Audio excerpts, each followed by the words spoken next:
평양의 밤은 참으로 기이합니다. 겉보기엔 그저 고요하고 정갈한 도시 같지만 그 속을 들여다보면 숨조차 크게 쉴 수 없는 팽팽한 긴장감이 흐르거든요. 아버지의 저택은 더욱 그랬습니다. 샹들리에의 불빛이 화려하게 번질수록 담장 너머로 들이닥칠 보이브에 서늘한 칼날이 제 목을 겨누고 있다는 걸 본능적으로 느낄 수 있었으니까요. 아버지가 숙청의 명단에 올랐다는 소식은 생각보다 빨리 도착했습니다. 집안 곳곳에 놓인 도자기들이 마치 비명이라도 지르는 것 같아 저는 견딜 수가 없더군요. 저는 떨리는 손으로 벽장 안쪽에 비밀 금고를 열었습니다. 아버지가 평생을 바쳐 모은 이 나라의 권력자들이 서로의 입을 막기 위해 주고받았던 그 검은 돈 10억의 비자금이 거기 있었습니다. 그게 종이 뭉치인지 아니면 제 자유를 바꿀 수 있는 생명줄인지 알 수 없었지만 저는 그것을 가방에 쑤셔 넣었습니다. 그때 뒤에서 발소리가 들려왔습니다. 아버지가 그토록 맹목적으로 믿었던 박중사였습니다. 그는 땀에 젖은 얼굴로 저를 보며 낮게 읊조리더군요. 이제 시간이 없다고. 오늘 밤 이 평양을 떠나지 못하면 우리는 둘 다 시체가 될 뿐이라고 말입니다. 그의 눈빛에서 저는 진심을 보았습니다. 아니, 정확히는 살아남으려는 처절한 욕망을 읽었죠. 우리는 저택 뒷문으로 조심스럽게 빠져나왔습니다. 평양의 밤거리는 쥐 죽은 듯 조용했습니다. 간혹 들려오는 순찰대의 구두 소리가 들릴 때마다 우리는 덤불 속으로 몸을 숨겼습니다. 흙먼지 냄새와 녹슨 철제 대문의 비릿한 쇠 냄새가 코를 찔렀습니다. 심장이 터질 것 같아 입을 틀어막아야 했습니다. 박중사는 능숙하게 초소를 우회하며 저를 이끌었습니다.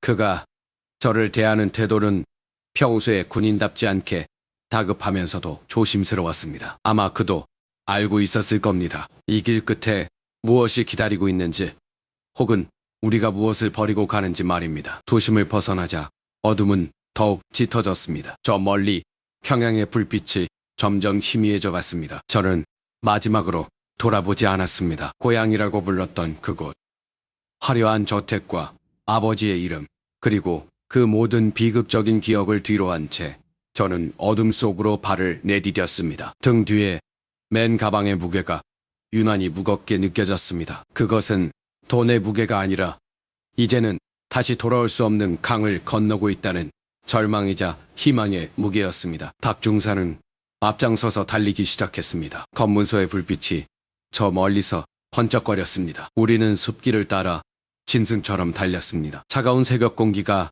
배부를 찔렀지만 멈출 수는 없었습니다. 발밑에 제이는 돌멩이 소리조차 총성처럼 크게 들리는 불안 속에서 저는 비로소 평양의 마지막 만찬이 끝났음을 실감했습니다. 이제부터는 오직 생존을 위한 사투만이 기다리고 있을 뿐이라는 사실을 차가운 숲의 습기가 온몸으로 말해주고 있었습니다. 우리는 그렇게 칠흑 같은 어둠을 뚫고 이름 모를 북쪽의 산줄기를 향해 한 걸음씩 나아갔습니다. 평양의 밤 공기는 칼날처럼 날카로웠습니다. 군용 트럭 적재함에 올라탄 제 몸은 덜컹거릴 때마다 뼈마디가 어긋나는 것 같았지요. 차가운 쇠판 위에 웅크리고 앉아 그저 칠흑 같은 어둠 속으로 우리가 무사히 스며들기만을 바랐습니다. 박중사는 운전석 옆에 앉아 꼿꼿한 자세로 전방을 주시하고 있었습니다. 그 등판을 보고 있자니 조금은 마음이 놓였지만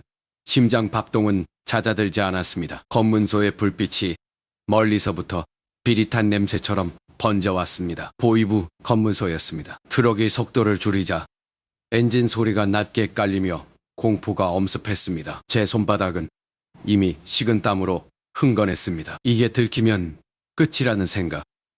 고향에 두고 온 어머니 얼굴이 주마등처럼 스쳐 지나갔습니다. 차가 멈췄습니다. 헌병이 군홧발 소리를 내며 다가왔습니다. 그 소리는 마치 사형 선고를 알리는 징소리 같더군요. 박중사가 차에서 내려 헌병과 마주했습니다. 저는 적재함 덮개 사이로 숨을 죽이고 그들을 지켜봤습니다. 박중사는 흔들림 없는 눈빛으로 위조된 통행증을 내밀었습니다. 헌병은 그것을 뚫어지게 쳐다보더니 다시 박중사의 얼굴을 훑어내렸습니다. 그 찰나의 정적은 영겁처럼 느껴졌습니다. 헌병의 손가락이 통행증 모서리를 툭툭 치는 소리마저도 제 심장에는 천둥소리처럼 들렸습니다. 박중사는 특유의 서늘한 카리스마를 유지하며 헌병에게 담배 한 갑을 넌지시 건넸습니다. 뇌물은 이 바닥에서 가장 흔하고도 치명적인 생명줄이지요. 헌병의 표정이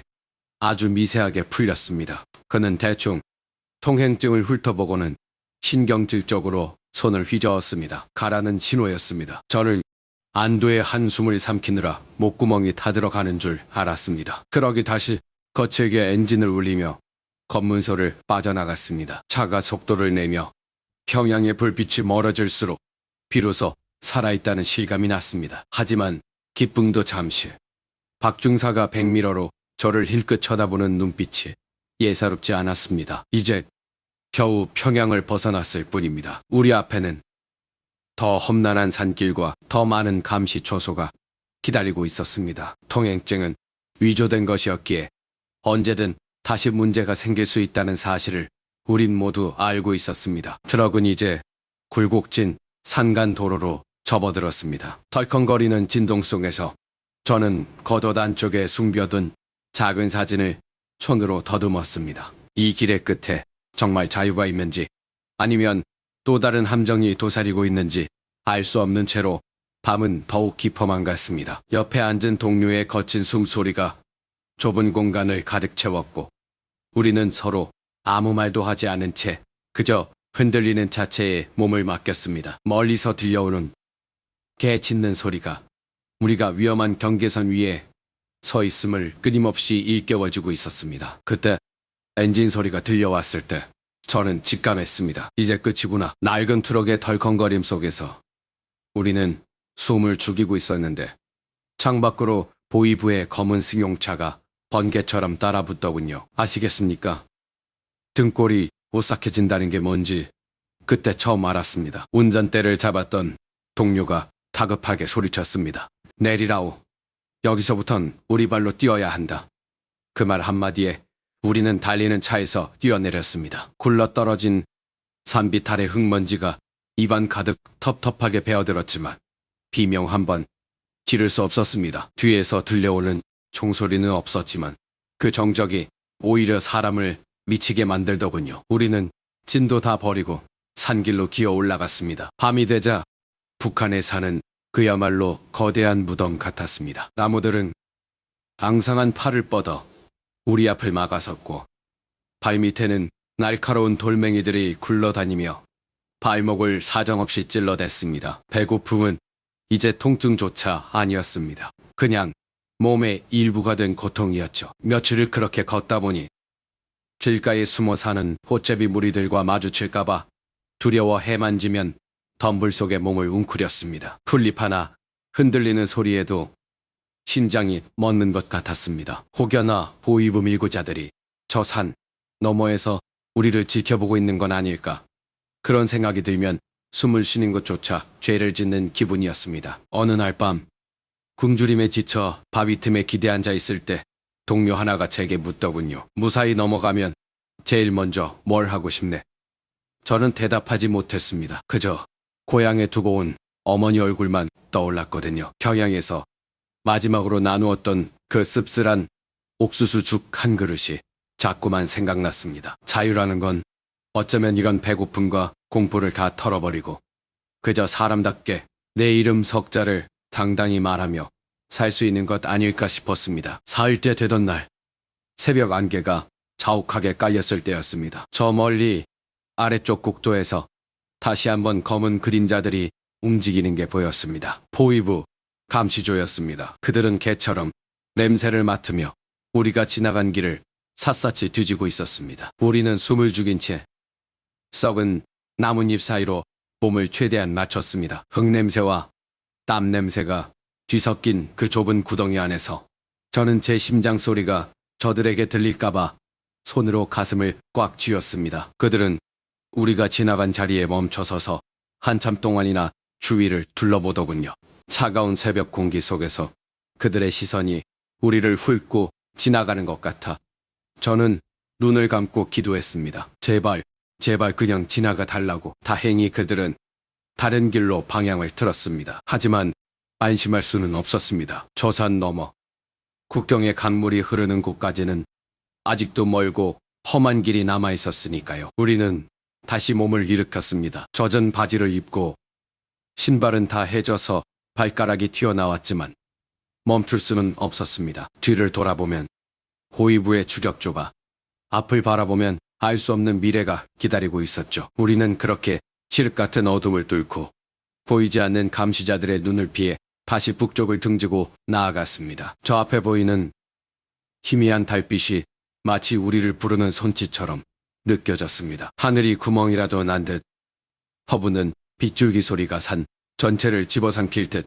울려 퍼졌습니다. 평양에서 살 때는 비가 오면 그저 창밖의 풍경을 감상하며 따뜻한 차를 마시는 것이 일상이었는데 지금은 이 빗물이 제 목숨을 앗아갈지 모르는 거대한 위협으로 다가오더군요. 은신처라고 마련한 곳은 비바람조차 제대로 막아주지 못하는 허름한 바위 틈이었습니다. 진흙과 섞인 빗물이 발치까지 차올라 온몸이 덜덜 떨리는데 굶주림은 추위보다 더 잔인하게 뱃속을 긁어대더군요. 거울을 볼 수 없었지만 아마 제 몰골은 평양의 공주라 불리던 시절의 흔적을 찾아볼 수 없을 만큼 처참하게 망가져 있었을 겁니다. 박중사는 그런 저를 묵묵히 지켜보고 있었습니다. 그는 군 생활 내내 뼈저리게 익힌 경계태세로 빗소리 사이로 들려오는 작은 인기척 하나까지 놓치지 않으려 애쓰고 있었지요. 갑자기 그가 겉옷 안쪽에서 꼬깃꼬깃하게 접힌 종이봉투를 꺼내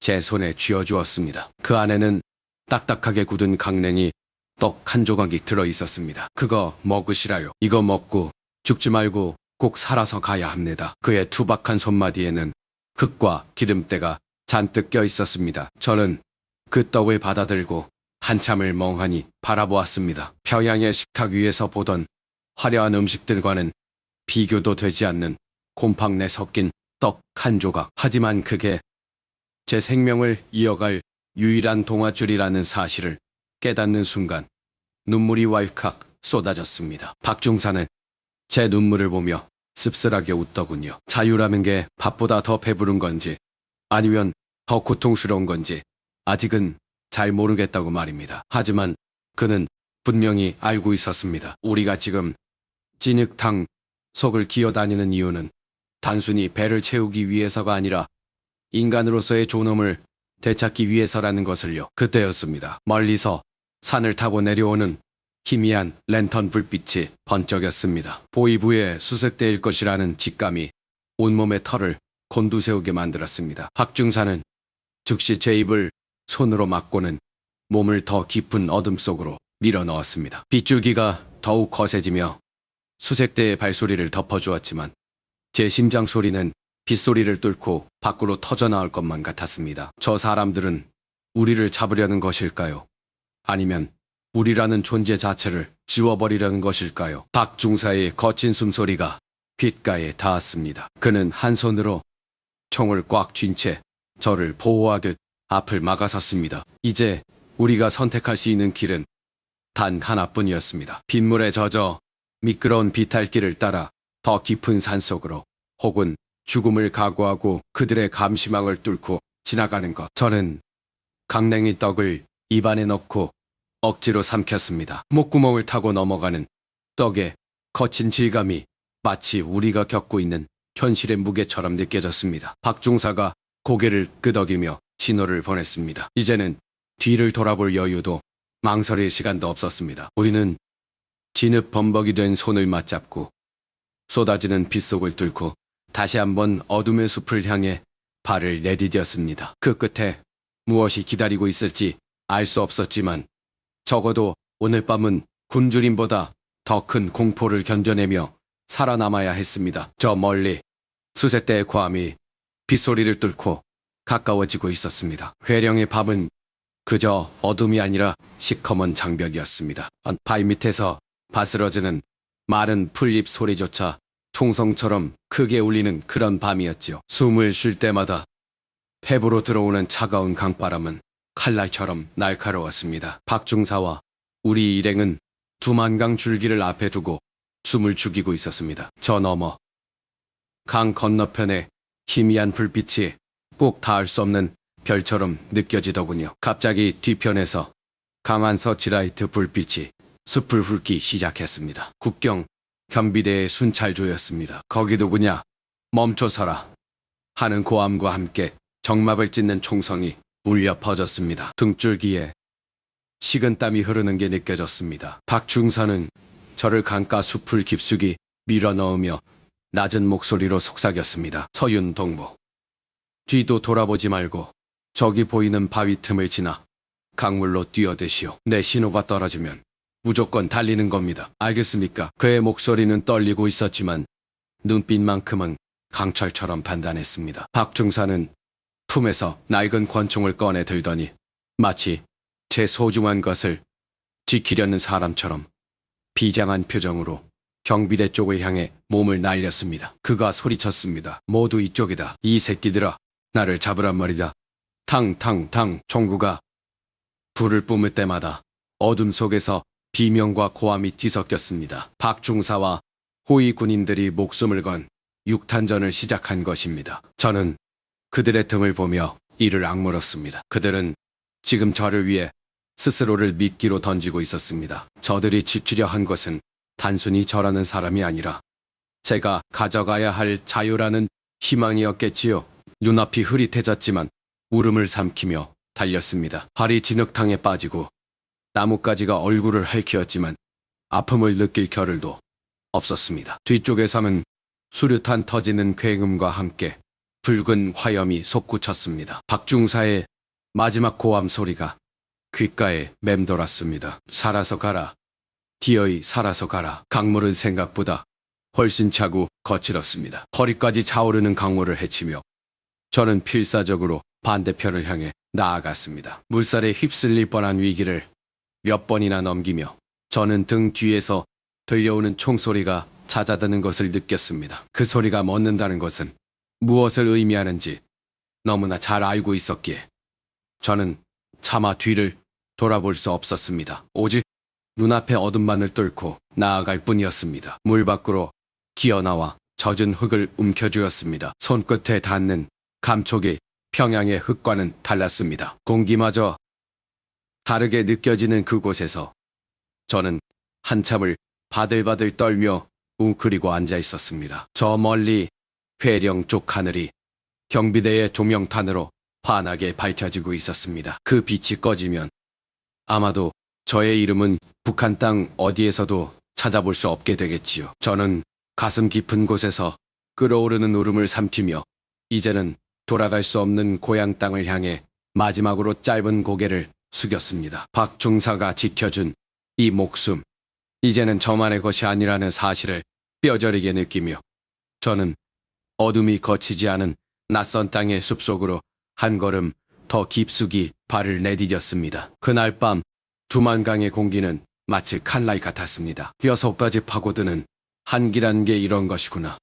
살아오면서 처음 느껴봤지요. 박중사는 제 손목을 꽉 쥔 채 어둠 속을 질주했습니다. 뒤에서 들려오는 거친 군화 소리와 간헐적으로 터지는 총성은 심장을 갈기갈기 찢어놓는 듯했죠. 박중사가 씩씩거리며 제게 속삭였습니다. 저기만 건너면 끝이라고.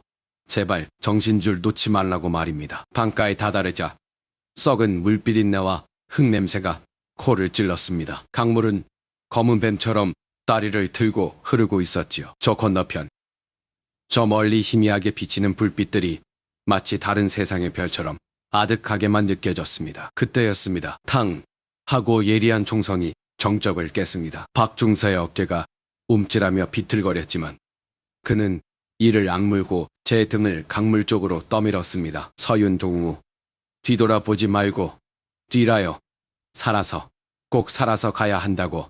저는 눈을 질끈 감았습니다. 살아야 한다는 본능 하나로 차가운 강물 속으로 몸을 던졌지요. 입안으로 흙탕물이 왈칵 쏟아져 들어왔습니다. 폐부까지 얼어붙는 듯한 고통에 비명이 새어나오려 했지만 손으로 입을 틀어막고 발을 구르며 필사적으로 물살을 헤쳤습니다. 발밑에는 진흙과 돌덩이들이 엉겨붙어 자꾸만 저를 강바닥으로 끌어내리려 했습니다. 고향에 두고 온 어머니 얼굴이 자꾸만 아른거려 눈물이 났지만 그 눈물조차 강물에 섞여 차갑게 식어갔습니다. 등 뒤에서 총탄이 물보라를 일으키며 튀어올랐습니다. 찌르르한 통증이 다리를 스쳤지만 멈출 수 없었습니다. 여기서 멈추면 그대로 강물의 일부가 되어 사라질 뿐이라는 걸 알았으니까요. 박중사는 강둑 위에서 시선을 돌리지 않은 채 계속해서 총구를 허공으로 휘두르며 시간을 벌어주고 있었습니다. 그가 부르짖는 고함 소리가 거센 물소리에 묻혀 희미해져 갔습니다. 강 한가운데쯤 이르렀을까요? 물살이 갑자기 거세지며 제 몸을 빙글 돌렸습니다. 정신이 혼미해지고 손끝의 감각이 사라지기 시작했습니다. 이대로 잠들면 편할 것 같다는 유혹이 들기도 했지만 저는 전 먹던 힘까지 다해 마지막으로 발을 내디뎠습니다. 물 밖으로 삐져나온 거친 돌덩이에 무릎이 찢기는지도 모른 채 기어올랐습니다. 축축하게 젖은 흙바닥에 얼굴을 박고 숨을 몰아쉬었습니다. 폐가 터질 때 뜨거웠지만 코끝을 스치는 공기는 이전과는 확연히 달랐습니다. 북쪽의 매캐한 매연 냄새가 아닌 낯설고도 서늘한 자유의 냄새가 섞여 있었지요. 저는 떨리는 손으로 진흙투성이인 땅을 짚고 일어났습니다. 뒤를 돌아보니 강 건너편의 어둠 속에서 여전히 불꽃이 튀고 있었습니다. 박중사가 무사한지 아니면 그 차가운 강물에 묻히게 된 것인지 알 수 없었습니다. 다만 제가 할 수 있는 것은 그가 목숨을 걸고 지켜준 이 땅을 밟고 한 발자국이라도 더 멀리 나아가는 것뿐이었습니다. 젖은 옷이 얼어붙어 갑옷처럼 딱딱해졌지만 저는 멈추지 않고 어둠이 짙게 깔린 낯선 숲을 향해 비틀거리며 발걸음을 옮겼습니다. 강물 소리가 귓가를 때리던 그날 밤의 기억은 여전히 얼음장처럼 차갑습니다. 옷자락에서 뚝뚝 떨어지는 강물은 제 살점보다 더 시리게 느껴졌죠. 발을 헛디딜 때마다 들려오던 그 찰박거리는 소리가 마치 제 심장 소리 같아 숨이 턱까지 차올랐던 기억이 납니다. 저 멀리서 들려오는 보이브 놈들의 고함과 개 짖는 소리는 지옥의 문이 열리는 소리나 다름없었습니다. 중국 땅의 흙을 밟았을 때 저는 다리가 풀려 그대로 주저앉고 말았습니다. 여기가 정말 그토록 바라던 자유의 땅인가 싶어 멍하니 어둠 속을 응시했죠. 등 뒤로 차가운 강바람이 불어왔지만 제 시선은 오직 저 건너편 어둠 속을 향해 있었습니다. 박중사님이 아직 나오지 않았기 때문입니다. 그 사람은 저를 강가로 밀어 올리고는 자신은 반대편 숲으로 몸을 날렸습니다. 도망치는 길을 헷갈리게 하려고 일부러 소리를 내며 뛰더군요. 그게 마지막이라는 걸 제 본능이 말해주고 있었습니다. 박중사님이 제게 건넨 마지막 말이 아직도 귓가에 선명합니다. 서윤아, 뒤도 돌아보지 말고 뛰어라. 내가 여기서 잡히면 내 희생은 아무것도 아니게 된다. 살아서 꼭 사람답게 살아라. 그 목소리는 차분했지만 그 안에는 억눌린 비명 같은 절박함이 섞여 있었습니다. 평생을 북한이라는 거대한 감옥 안에서 부속품처럼 살아왔던 그 사람이 제게 처음으로 사람답게 살라고 말해주더군요. 그 말을 듣는 순간 가슴 한구석이 무너져 내리는 것 같았습니다. 강 건너편에서 탕 하는 총성이 울려 퍼졌습니다. 그 소리에 제 몸이 본능적으로 움찔거리며 떨렸습니다. 저들이 박중사님을 발견한 모양이었습니다. 어둠 속에서 번뜩이는 총구의 불빛이 마치 저를 향해 작별 인사를 건네는 것처럼 보였습니다. 저는 입술을 꽉 깨물었습니다. 울음소리가 새어나오지 않게 하려고 제 손등을 피가 나도록 쥐어뜯었습니다. 박중사님이 목숨을 걸고 지켜낸 이 발걸음을 멈출 수는 없었으니까요. 저는 다시 고개를 돌려 앞을 보았습니다. 낯선 중국의 산등성이가 검은 장막처럼 앞을 가로막고 있었습니다. 어디로 가야 하는지, 누구를 믿어야 하는지 아무것도 알 수 없는 막막함이 저를 덮쳐왔습니다. 하지만 뒤를 돌아보는 순간 그분의 희생은 헛된 것이 되고 맙니다. 저는 젖은 신발을 털어내고 떨리는 다리에 힘을 주어 첫 발을 내디뎠습니다. 발밑에서 바스락거리는 마른 잎 소리가 유난히 크게 들렸습니다. 어둠 속으로 숨어들며 저는 몇 번이고 되뇌었습니다. 이 차가운 강물 너머에 두고 온 고향, 그리고 저를 위해 어둠 속으로 사라진 박중사님을 위해서라도 저는 절대 여기서 멈추지 않을 겁니다. 나뭇가지에 얼굴이 긁혀 피가 흐르는 것도 모른 채 저는 그저 앞만 보고 달렸습니다. 한 치 앞도 보이지 않는 숲길이었지만 그 너머에는 분명히 아침이 올 것이라 믿으며 저는 끝없는 어둠을 헤치고 나아갔습니다. 저 멀리서 들려오는 개 짖는 소리가 점점 작아질 때까지 저는 멈추지 않고 달리고 또 달렸습니다. 처음으로 밟아본 이 땅의 흙은 이상하리만큼 따뜻했습니다. 북한에서 보던 흙은 늘 꽁꽁 얼어붙어 있거나 아니면 굶주린 배를 채우기 위해 파헤쳐야 하는 척박한 것이었거든요. 그런데 여기서 느낀 흙의 감촉은 달랐습니다. 그건 어쩌면 제 발밑을 옥죄던 감시의 눈길이 사라졌다는 안도감이었을지도 모르겠네요. 평양에서 저는 공주였습니다. 아니, 정확히 말하면 공주라는 이름의 새 장 속 새였죠. 아버지가 내미는 서류에 도장을 찍고 당의 지침에 따라 웃고 울어야 했던 인형. 그곳에서의 삶은 화려했지만 단 한 번도 숨을 제대로 쉰 적이 없었습니다. 아시겠습니까? 24시간 내내 누군가 내 뒷덜미를 낚아챌 것 같은 그 숨막히는 공포 말입니다. 밤마다 창밖을 보며 별이 아니라 저 별 너머에는 도대체 어떤 세상이 있을까? 과연 나라는 인간이 스스로 선택하며 살 수 있는 날이 올가를 수없이 자문했습니다. 두만강을 건널 때의 그 살을 애는 듯한 찬물, 그리고 등 뒤에서 들려오던 총소리. 지금도 가끔 꿈을 꿉니다. 차가운 물속에서 허우적대던 그때 제 손을 잡아주던 누군가의 거친 손길과 그 손에 묻어있던 진흙 냄새가 코끝을 스칩니다. 그 사람들은 지금 어디서 무엇을 하고 있을까요? 살아서 자유를 찾았을까요? 아니면 차가운 강바닥에 돌멩이가 되어버렸을까요? 저는 그들의 목까지 살아야 한다는 생각에 때로는 이 자유가 너무 무겁게 느껴지기도 합니다. 낯선 도시의 거리는 너무나 밝았습니다. 평양의 밤은 전력이 부족해 늘 어둠이 깔려 있었거든요. 그런데 이곳은 밤에도 대낮처럼 환하더군요. 그 빛이 처음에는 너무 눈이 부셔 똑바로 쳐다볼 수조차 없었습니다. 가게 앞에 놓인 진열장, 이름 모를 꽃들이 가득한 길가, 그리고 아무런 검문 없이 지나가는 사람들. 그 평범한 풍경이 제게는 기적처럼 보였습니다. 어느 공원 벤치에 앉아 한참을 울었습니다. 누가 봐도 이상한 여자였겠죠. 하지만 멈출 수가 없었습니다. 북한에서 입었던 낡은 속옷을 벗어 던지고 처음으로 내 의지로 고른 옷을 입었을 때 느꼈던 그 전율을 지금도 잊을 수 없습니다. 누군가의 딸도 누군가의 도구도 아닌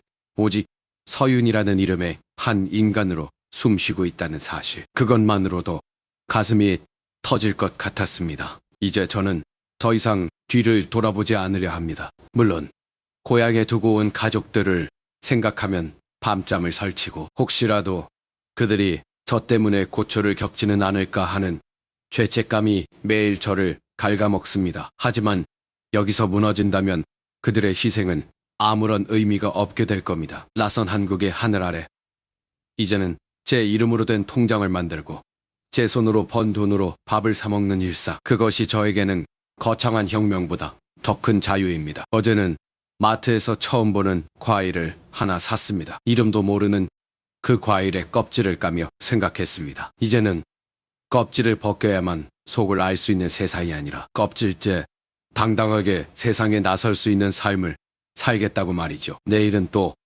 어떤 낯선 일들이 저를 기다리고 있을까요? 두렵지만 이번에는 도망치지 않고 그 길을 당당히 걸어보려 합니다. 제 인생에서 처음으로 제가 직접 쓴 첫 문장을 시작하기 위해서 말입니다.